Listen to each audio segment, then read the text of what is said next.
Welcome back. My name is Ryan Mack to another session of On the Spot. We are here with a special edition all about business, financial literacy on the rise, financial soldiers out here learning financial literacy, teaching financial literacy in the streets all throughout the city of New York, all throughout this country, all the way from California to South Africa. This group has been on CNN. They've been in Black Enterprise. They are taking the nation by storm, and they are here today with me, and I'm so happy that they're here. We're talking about a series of issues today, from education to financial reform to real estate markets, all the way to healthcare reform.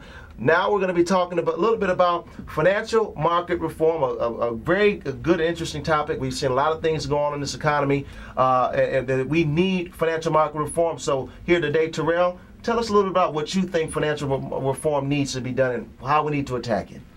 Well, due to the current crisis, we've seen in the news a lot. You hear a lot, the buzzword financial reform, reform the banking system. But no one really knows how to do it, per se. But if you look back at the history of this nation, this is the first time that we've had a severe economic downturn. If we go back to the 1930s, the Great Depression, there was actually some legislation that, sort of increased financial bank reform, or bank regulation, excuse me. It's called the Glass-Steagall Act. And what this law basically did was it separated the commercial side of banking from the investment side of banking, and it also created the FDIC. Now, a lot of years went past, and you had issues with competition, and there was a huge outcry to sort of repeal the law. They had several attempts to repeal it that were unsuccessful, and finally, in 1999, President Bill Clinton signed the Gramm-Leach-Bliley Act into law, which officially repealed the Glass-Steagall Act. And what this did, and why it's important to our situation today, is it sort of allowed investment banks and commercial banks to sort of merge and create these huge financial supermarkets that we see today, that we hear about in the news, that are quote-unquote too big to fail. And they sort of exacerbated the crisis because you now have access to commercial capital from the commercial banks. You're now more inclined to take more risk. And that sort of exacerbated our situation, and now we're in the situation where the taxpayer is bailing out these firms. And thus, we need increased financial regulatory reform. I think that happens in several ways. One, you first have to bring back the key components of Glass-Steagall, which is separation of commercial from investment banks. So I think you should sort of, you have to give banks a year or so to separate or decide what they want to do. You want to be an investment bank or a commercial bank. Then what you also have to do is you have to allow or disallow, you have to disallow the investment banks from promoting financial instruments that compete with the commercial side, because that was the whole issue on why it was repealed in the past. And also you have to look at sort of bringing back the uptick rule as far as short selling, which is something a little bit different from Glass-Steagall, but I think is very important in today's regulatory environment. Any thoughts on that? So how do you explain all the activity that's been occurring within the market, let's say with these mortgage-backed securities and other investment instruments? How do you explain how regulation could help this situation? Well, it's quite simple when you look at it. You still had some regulation that separated these investment from commercial banks, the scope of the crisis wouldn't have been as great. So you could have sort of contained it to the investment banking side and not the entire banking industry per se. So you maybe would have had to patch up a few leaks, for lack of a better term. By allowing them to merge and become one huge entity, not only do you spread, the risky behavior, and once the crisis sort of took hold, it just was pandemonium. It was just chaos. And thirdly, you have these banks that are now too big to fail, and that's on the taxpayer's dime. One, you're losing because you're invested in these companies, and two, now you have to bail them out with your taxpayer dollars. So that could have prevented this. So how do you all explain the fact that we now have a system where it seems like banks are able to go in and systematically almost suck the system dry of funds, to use taxpayer dollars to take excessive risk. If they win, they pay out these excessive bonuses. If they lose, then essentially us, the taxpayer dollars, become the guarantor. How do you all explain that, and what do we need to do about it? What's the next step in our economy?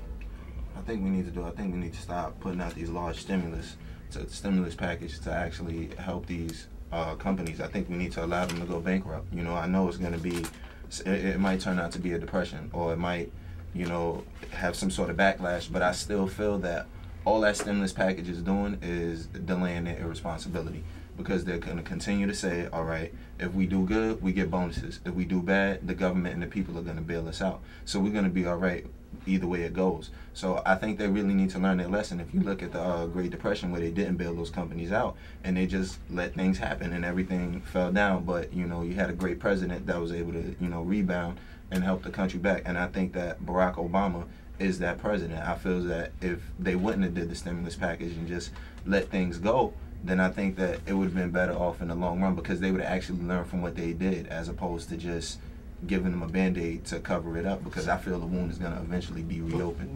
Don't you think that would skyrocket the unemployment rate that's already high at 10.2%, and that's not counting the people that's not saying or looking for jobs right now? Don't you think that with the fact that the government did not step in, don't you think that the unemployment rate will go just I think it would have been the same way either way, because when they did put the money in, we were still losing jobs at the beginning of the year. We have a 10.2% unemployment rate right now. So with them putting money in, it still hasn't necessarily stopped what was going on, because what we wanted to do was to try to put money in so that we wouldn't lose these jobs, and we still lost the jobs either way. So I think it's better that we lose the jobs and they learn their lesson, and then we have a solution for the problem, as opposed to... I'm going to just disagree with you slightly. I think that you definitely needed, given the circumstances, I mean, there was uncertainty surrounding it, so I think you definitely needed to have government intervention, because you look at what drives GDP, you have consumption expenditure, you have government spending, you have net investment, which we run a deficit in because we're a consumer economy, and you have private investment. The private sector, they were losing a whole bunch of capital because of the crisis. The consumer was losing a job, so you can't count on them to drive growth. So there's only one component left to sort of stimulate the economy. That would be the government spending component. So I think that was definitely necessary. What I think the government dropped the ball on was they didn't require these banks who were bailed out to begin lending again. Exactly. So they didn't put any measure in place that sort of required them to lend or take less risk. Okay, so we're talking about unemployment and losing jobs, right? The jobs weren't lost in the financial market necessarily. They were lost in the auto industry. You had a lot of people losing jobs at Ford and these different companies that had to shut down. So to sit there and say the money that we put it in for the financial markets. They didn't bail out any of those auto industry, the companies. So we lost the majority of the jobs there. So to say, oh, we should have put the money in because we would have lost the jobs, that really... Well, I think the issue with the financial industry and the auto industry, the U.S. auto industry, are two separate things, because the U.S. auto industry is one that, the way it was structured with these legacy payments and these pensions for workers, the average U.S. automaker was already starting at a $3,000 deficit to produce a vehicle, and that you cannot compete with Japanese automakers and foreign automakers who the public perception was that they make better cars anyway. So we were just, you know, putting together mounds of junk that people didn't want to buy, and I think that's what happened with the auto industry. Right. But I thought the objective was to not lose jobs, not to help out the financial industry. That's my thing. Yeah, I totally agree with you. I mean, I think the government looked at it as the lesser of two evils. If I may, I think what my brother Marquise is trying to get across is that there's a cavity in the economy, and as opposed to chewing on the side with the cavity, the government essentially just switched over to the other side without the cavity. But it never solved the problem. It really didn't. So that's a great point. I mean, we're going to have to end it there. I mean, I wish we can go on long with this topic. I'm sitting back and enjoying you all, young man myself.